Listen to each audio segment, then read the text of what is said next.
تھا، جب بھی میں آواز بلند کرتا تھا اس کے رعب کے سامنے بول نہیں پاتا تھا، اس کے دبدبے کے سامنے بول نہیں پاتا تھا، لیکن اے مولا آج انصاف کا دن ہے، ایک ایک کو انصاف ملے گا، آج مجھے انصاف چاہیے۔ اب رب فرمائے گا اس حق جو حق لے کے گیا ہے اس سے کہے گا کہ کہاں سے لا کے زمین دے گا؟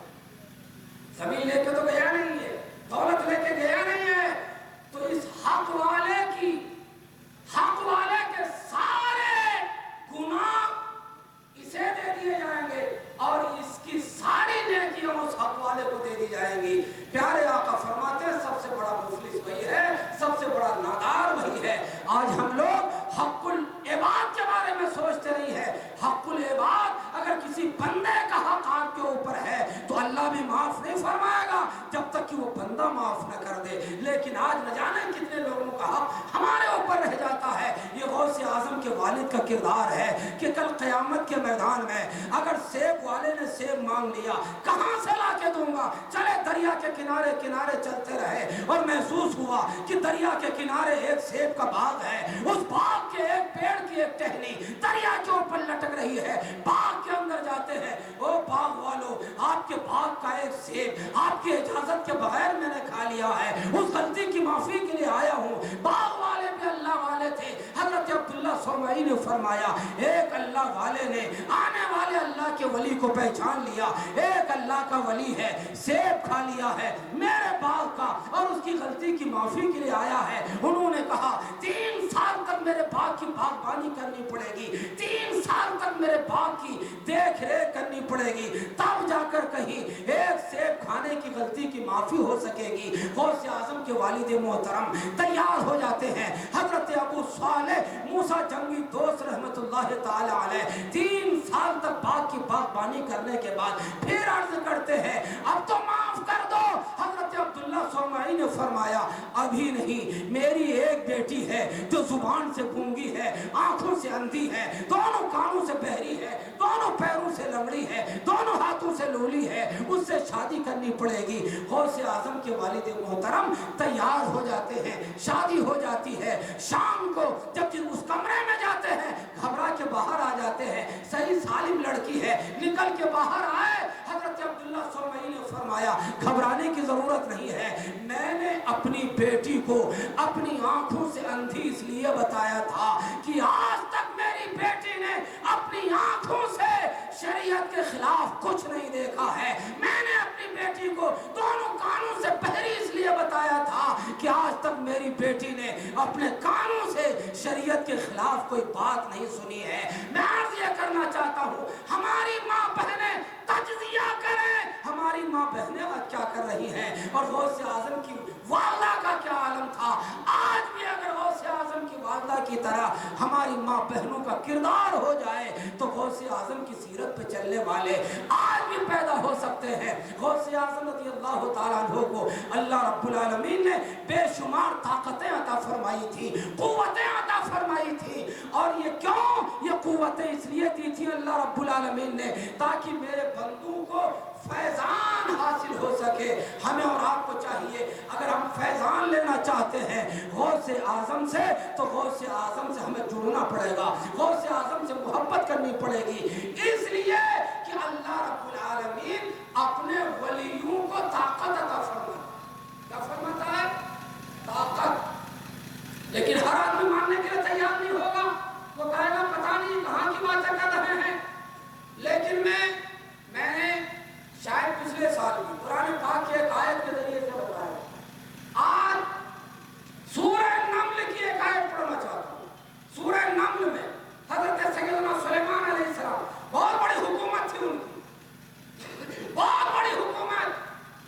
آج چھوٹی چھوٹی حکومت ہوتی ہے تو لوگ بورا جاتے ہیں، نا انصافی کرنے پر اتر آتے ہیں، کون نہیں جانتا کہ حالات کیسے ہیں، کسی کو دبایا جاتا ہے حکومت کے نشے پر۔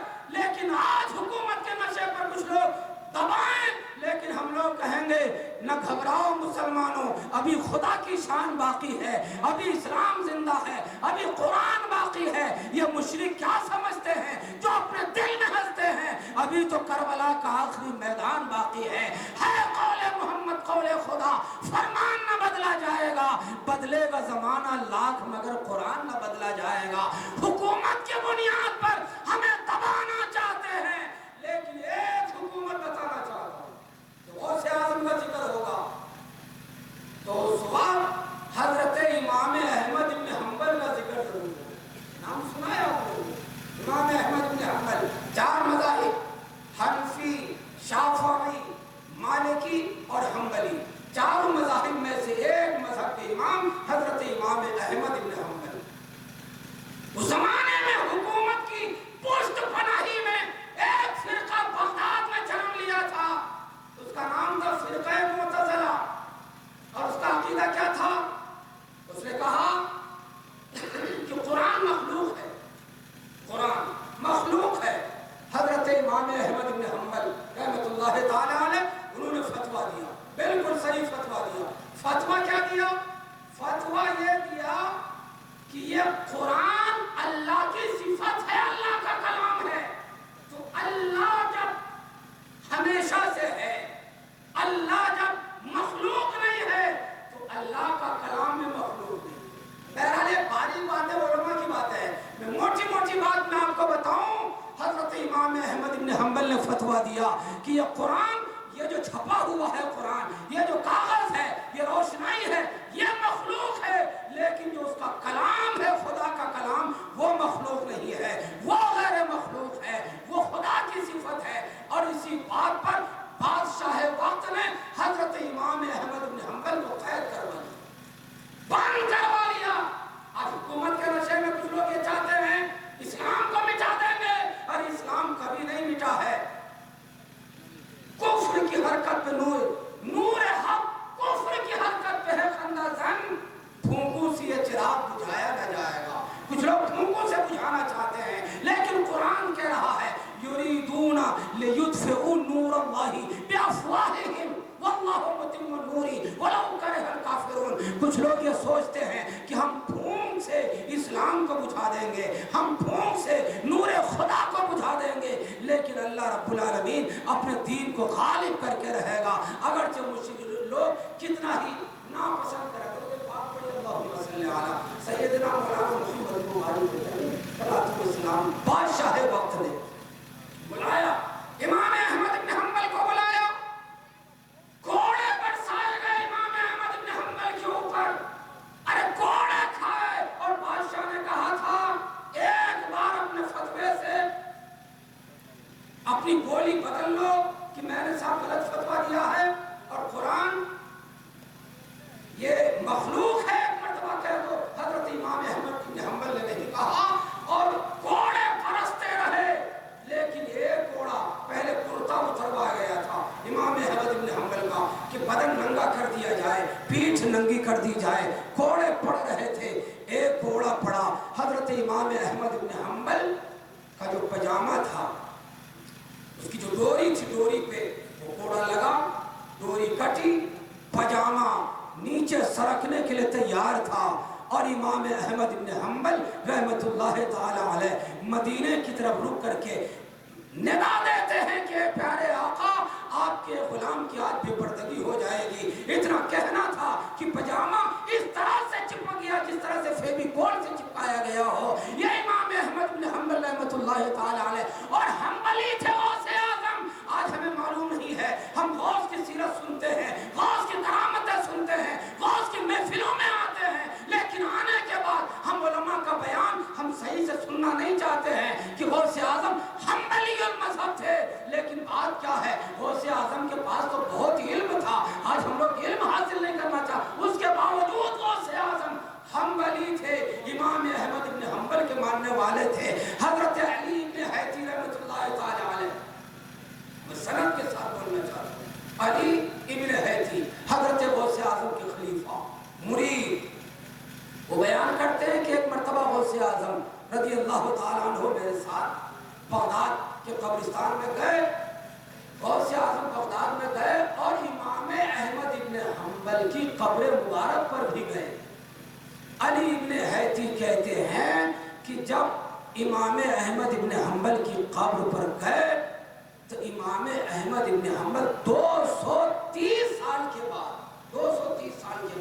ان کے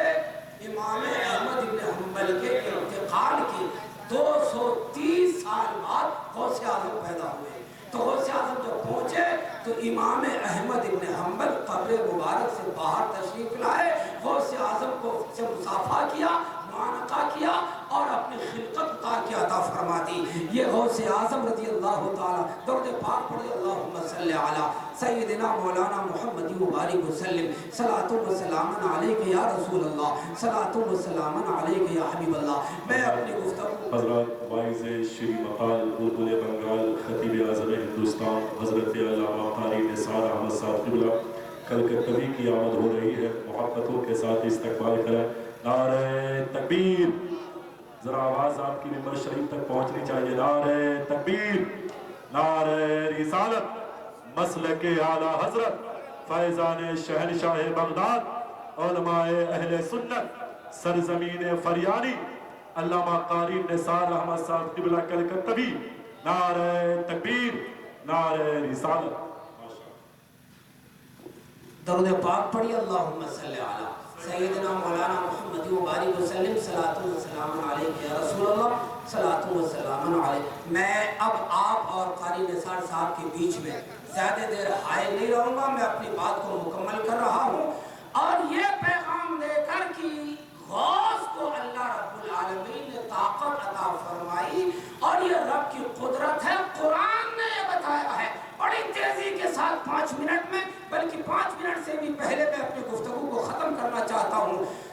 بات چل رہی ہے حضرت سلیمان علیہ السلام کی۔ ارے آج کچھ لوگوں کی حکومت ہے، وہ صرف چند لوگوں کے اوپر حکومت ہے، لیکن سلیمان علیہ السلام کی حکومت چرند و پرند کے اوپر تھی۔ یہ میں نے کہہ رہا ہوں بلکہ قرآن کی ترجمانی کر رہا ہوں، بلکہ قرآن کہہ رہا ہے حضرت سلیمان علیہ السلام نے پرندوں کا جائزہ لیا۔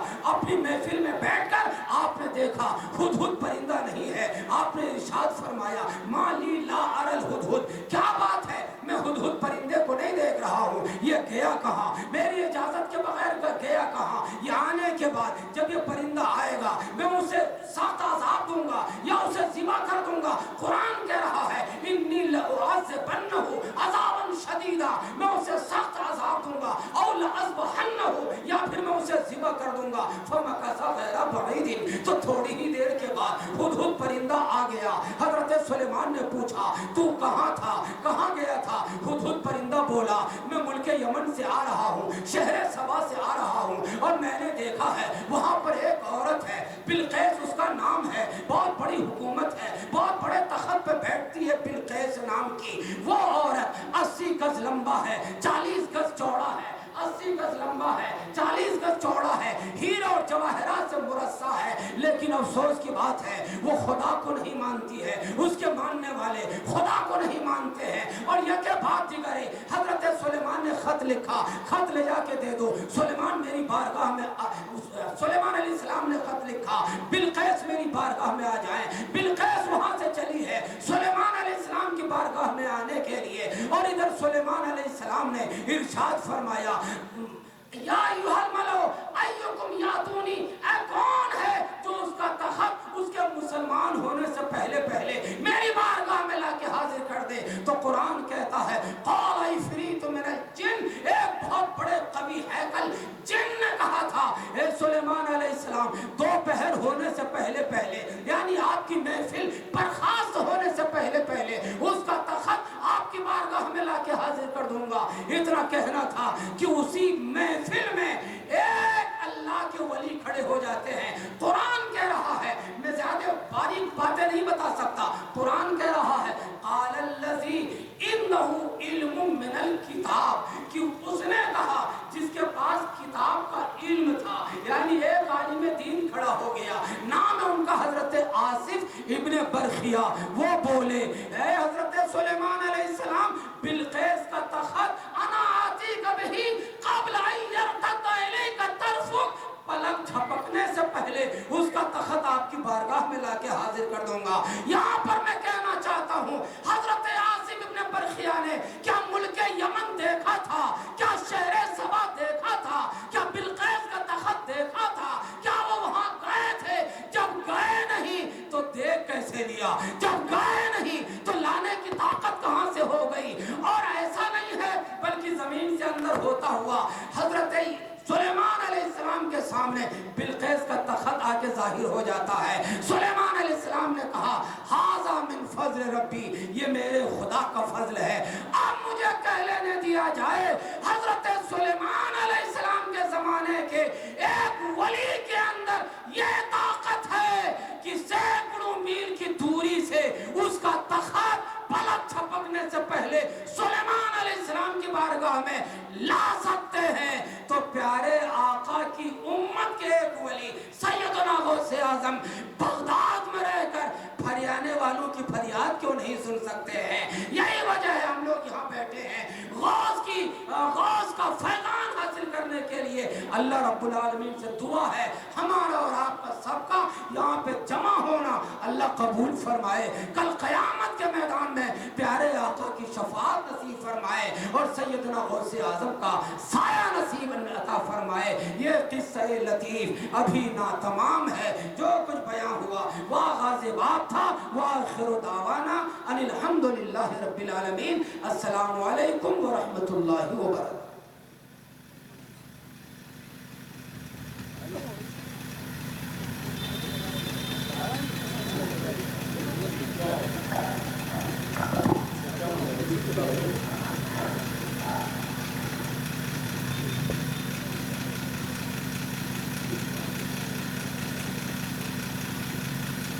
رو کے فریاد تک نہیں کرتے، سجدے آباد تک نہیں کرتے، کیسے اللہ تم سے راضی ہو تم اسے یاد تک نہیں کرتے، کیسے اللہ تم سے راضی ہو تم اسے یاد تک نہیں کرتے۔ حضرت علامہ غلام حیدر جیلانی صاحب قبلہ نے چند منٹ میں جو پیغام دیا ہے، اگر اس پہ عمل کر لیا جائے، اس کو ذہن میں بسا لیا جائے، تو ہمارے جلسے میں آنے کا مقصد حل ہوتا ہوا نظر آئے گا۔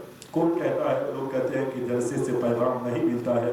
اگر یہاں پہ دل جمعی کے ساتھ بیٹھا جائے، محبت کے ساتھ بیٹھا جائے، خلوص کے ساتھ بیٹھا جائے، اپنا رشتہ علماء سے مضبوط کر کے بیٹھا جائے، تو انشاءاللہ تبارک و تعالیٰ اس کی نسلوں میں روحانی انقلاب برپا ہوتا ہوا نظر آئے گا۔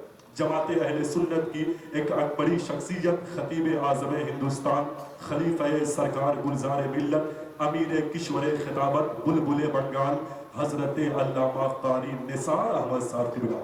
اللہ کا شکر ہے، شائقین خطابت جہاں جہاں پائے جاتے ہیں، حضرت علامہ قاری نثار احمد صاحب قبلہ کو وہاں یاد کیا جاتا ہے۔ اللہ کا شکر ہے، ان کی آمد آج فریانی کی پاکیزہ زمین پہ، علمی زمین پہ، ادبی زمین پہ ہوئی ہے۔ میں ایک فرد سے گزارش کروں گا کہ اگر خطابت سننے کا آپ شوق رکھتے ہیں، اپنے اندر علمی بیداری لانا چاہتے ہیں، اپنے اندر دینی بیداری لانا چاہتے ہیں، تو بیٹھ کر کے حضرت علامہ قاری نثار احمد صاحب قبلہ کو آج آپ نے سن لیا تو کل پرسوں تک نہیں بلکہ آپ برسوں تک یاد کرتے ہوئے نظر آئیں گے۔ میں پاکیزہ شخصیتوں کی دعاؤں کو لے کر کے ایک نعت کا مطلع پڑھ رہا ہوں۔ اچھا، جو لوگ پیچھے کھڑے ہوئے ہیں ان لوگوں کو کسی نے جگہ نہیں دیا ہے یا آپ خود نہیں بیٹھنا چاہتے؟ کیا خیال ہے؟ آپ بتائیں، جگہ ہے تو بیٹھ جائیے، یہ کرسی آپ کے لیے لگائی گئی ہے، ورنہ کیا ضرورت تھی اتنا پیسہ دینے کی؟ زمین پہ بیٹھا دیا جاتا، لیکن کرسی کے لیے مارا ماری چل رہی ہے۔ اب یہاں پہ آپ کے لیے کرسی کا انتظام ہے، فائن کا انتظام ہے، خوبصورت علماء کا انتخاب کیا گیا ہے، اس کے باوجود بھی اگر آپ بیٹھ کر کے نہیں سنتے ہیں تو پھر کیا فائدہ ہے اس کا؟ میں چاہوں گا کہ آپ بیٹھ جائیں محبت کے ساتھ، اطمینان و سکون کے ساتھ، اپنے آپ کو تشفی بخش لیں، اس کے بعد علماء کے واعظ و نصیحت کو سنیں، انشاءاللہ تبارک و تعالیٰ آپ کے علم میں اضافہ ہوتا ہوا نظر آئے گا۔ ذرا اپنی خاموشی کو توڑیں، علماء کو گواہ بنا کر کے، جیسے پورے ملک میں حضور کے عاشق حضور کی تعریف سنتے ہیں، ویسے ہی سن کر کے اپنے محبتوں کا اظہار کریں، دل سے حضور کو پکاریں اور کہیں لبیک یا رسول اللہ۔ ایسے پہلے ہاتھوں کو اٹھائیں، میں دیکھ لوں کہ کتنے لوگوں کے پاس ہاتھ ہے وہ حضور کی محبت میں اٹھانا جانتے ہیں۔ اور حضرت حافظ وقاری ساجد صاحب قبلہ ادھر بھی انشاءاللہ اٹھائیں گے، اور اسی طریقے سے ہاتھ اٹھائیں، اسی کا نام ہے ہاتھ، اور ہاتھ اٹھانے میں شرمانا کیوں ہے؟ حضور کی محبت میں اب لہرا کے کہیں لبیک یا رسول اللہ، ایسے لہرا کے لبیک یا رسول اللہ، لبیک یا رسول اللہ۔ ایک شیئر شفق میں جب نبی کے چاند کا غازہ نہیں ہوگا، اگر اس زاویے کا شعر آپ نے سنا ہوگا تو خاموش رہنا آپ پہ واجب ہے، لیکن آپ نے نہیں سنا تو اپنے بیٹے کو دعاؤں سے نواز دیجیے گا۔ شفق پہ جب نبی کے حسن کا غازہ نہیں ہوگا، کبھی بھی چاند کا چہرہ تر و تازہ نہیں ہوگا۔ شفق پہ جب نبی کے حسن کا غازہ نہیں ہوگا، کبھی بھی چاند کا چہرہ تر و تازہ نہیں ہوگا۔ میں کتنا چاہتا ہوں دل سے اپنے غوث اعظم کو، کسی کو اس محبت کا تو اندازہ نہیں ہوگا۔ میں کتنا چاہتا ہوں دل سے اپنے غوث اعظم کو، کسی کو اس محبت کا تو اندازہ نہیں ہوگا۔ میں بلا کسی تمہید کے پھر بلبل باغ مدینہ حضرت بسم نیپالی صاحب سے گزار ہوں کہ آپ تشریف لائیں، ایک کلام کے ذریعے سامعین کا رشتہ مدینہ المنورہ سے مضبوط کریں، پھر آپ ہوں گے بلبل بنگال ہوں گے۔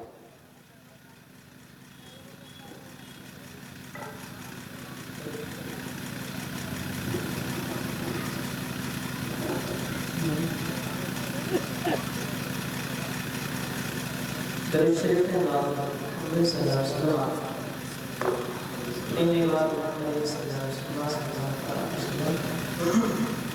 شیخ محمد صاحب جو مان